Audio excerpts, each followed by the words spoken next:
तो हेलो बच्चों, स्वागत है हमारी नई क्लासेस लाइफ चेंजिंग क्लासेस में। तो कल जैसा कि हमने बताया था आपको कि कल हम लोग ने पढ़ा था गॉस के अनुप्रयोग। पहला अनुप्रयोग पढ़ा था आपको, एक बेलनाकार की लंबाई के लिए पढ़ा था। आज जो हम लोग लेके आए हैं वो वैद्युत क्षेत्र की तीव्र, वो भी अनुप्रयोग ही है, ठीक है। बट ये जो हमारा है चादर के लिए, कल बताया था बेलनाकार तार के लिए था, आज जो हमारे चादर के लिए, ठीक है। आइए देखते हैं। ये हमारा कोई चादर है, ठीक है। ये चादर है, इस चादर के ना आर पार आपका इस तरीके से कोई बेलनाकार आपका बेलन चला गया, यानी गॉसियन बेलन बोलते हैं उसको। जैसे मानिए ये चादर हमारा है, ठीक है, और इसके आर पार ये हमारा एक बेलन चला गया इसके आर पार, ठीक है। तो इस वाले पर हम लोगों ने पी माना है और इस वाले पर हमने पी डैश माना, यहाँ वाले पर, ठीक है। तो इसकी तीव्रता सेम वही ई होगी। अब वैद्युत क्षेत्र भी हम लोग जैसे कल माने तो डी ए होगा, इस तरह के भी सेम होगा। बट फर्क क्या है कि यहाँ पे पी हमने माना और यहाँ पे पी डैश माना, दोनों तरफ निकल गया आपको। तो यहाँ पे दोनों तरफ हमें वैद्युत क्षेत्र की तीव्रता निकालनी है, यानी इस तरफ भी निकालने और इस तरफ भी निकालने में वैद्युत क्षेत्र की तीव्रता। आइए देखते हैं कैसे निकाला जाता है। देखिए, हाँ देखिए, तो कल भी बताया था हमने आपको कि आपको ये रचना करना पड़ेगा। इसकी आप लिखिएगा कि माना एक हमने चादर लिया, ठीक है, जिसके आर पर हमने एक बेलन लिया जिसका नाम था क्या है, गॉसियन बेलन है। उसके आर पार हो गया, ठीक है, आर पार हमने कर दिया या उसके आर पार रखा गया, ठीक है। उसके बाद हमने इसके क्या माना, प्लस धन आवेश माना, धन आवेश में ये तीव्रता निकालनी है। फिर हमने यहाँ पे एक एरिया माना, इसका ए मान लिया और दोनों तरफ हमने निकाल लिया। यहाँ पे पृष्ठ घनत्व लगता है जो सिग्मा होता है यहाँ पे, ठीक है। तो आप याद करें इसके अंदर पृष्ठ घनत्व लगता है। इस तरीके से आपको पूरा रचना करने के बाद तब वैद्युत फ्लक्स लेके आएंगे आपका, ठीक है। और इसके दोनों तरफ आपको तीव्रता निकालनी है, यानी इधर भी निकालनी है इधर भी निकालनी है आपका, ठीक है। आइए देखते हैं।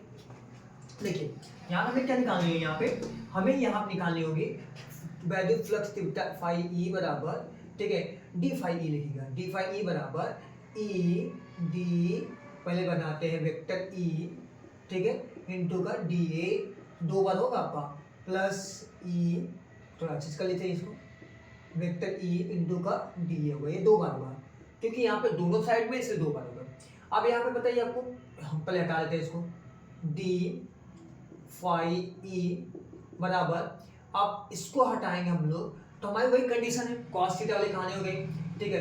तो ई डी ए वेक्टर हटा देंगे, cos थीटा मत रखिए यहाँ पे, cos थीटा के कोई मतलब नहीं निकला, फिर वो जीरो करेंगे, जीरो करके हटाएंगे, उस समय हटा दीजिए, उनको रखो ही मत करिए, वेक्टर हटा दिया हमने, प्लस ई डी ए। अब डी ए को हटाने के लिए बताया था, कुछ समाकलन कर दीजिए, यहाँ समाकलन करते हैं। तो यहाँ पे हमारा phi D phi E, D Y E बराबर ई को बाहर निकाल लीजिए, यानी यहाँ पे डी हो जाएगा, प्लस यहाँ से भी ई को बाहर निकाल लीजिए और यहाँ पे डी हो जाएगा आपका, ठीक। यहाँ से निकालेंगे तो हमारा फाई ई हो जाएगा, देखिए, और यहाँ से ई वही रहेगा, ए हो जाएगा, प्लस ई वही रहेगा और यहाँ पे ए हो जाएगा। अब देखिए ई दो बार हमारे पास में आ गया, ठीक है, जोड़ लेते हैं इसको। तो हमारा फाई ई बराबर हो जाएगा हमारा 2e ए, इसको समीकरण नंबर 1 मान लेते हैं। और हमने कल बताया था कि फाई ई बराबर क्या होता है, गॉस के नियम से क्यू अपान में एप्सिलॉन नॉट होता है, गॉस का नियम ये बोलता है। फिर से लिखेंगे कि वी नो दैट हम जानते हैं कि, ठीक है, फाई ई बराबर क्यू अपॉन में एप्सिलॉन नॉट। आइए देखिए, वहां पे जो क्यू था तो वो वहां पे हम लोगों ने क्या था, लैम्डा रखा था, लैम्डा एल रखा था। यहाँ पे जो हम लोग रखेंगे यहाँ पे सिग्मा, क्योंकि इसमें सिग्मा लगेगा।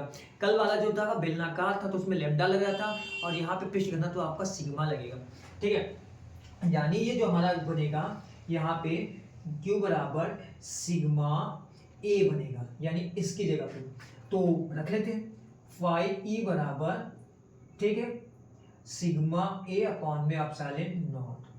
समीकरण नंबर 2 मान लेते हैं। अब क्या करते हैं, समीकरण 1 और 2 को उठाते हैं, मिलाते हैं, लिखते हैं समीकरण 1 व, तो अच्छे दे दें, समीकरण